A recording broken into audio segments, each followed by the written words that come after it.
Men så der, vi skal snakke om cirkler. Vi har for eksempel vores dejlige ur der, den tigger, og du kan kigge, hvad klokken er. Det er en cirkel, hvis I ikke vidste det. Så har vi også bogstav, den hedder O. Den bruger man også i Ole, og det er også en cirkel. Og vi skal også have vores vandhane, dens hoved, det er en cirkel. Og det er der, hvor det vand det løber ud af.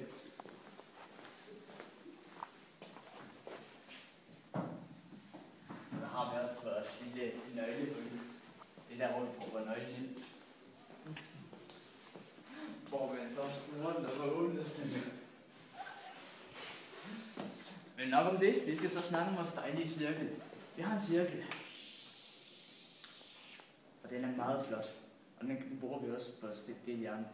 Vi bruger den også for andre steder som i dæk. Og vi skal snakke om vores lille centrum. Det er den der midt der i cirklen. Så har vi også vores diameter. Det er den, der går hele vejen igennem cirklen.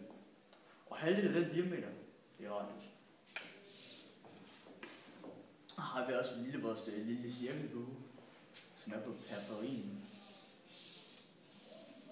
Og i den der cirkelbue, der har vi også centervinklet. Den er sgu meget flot.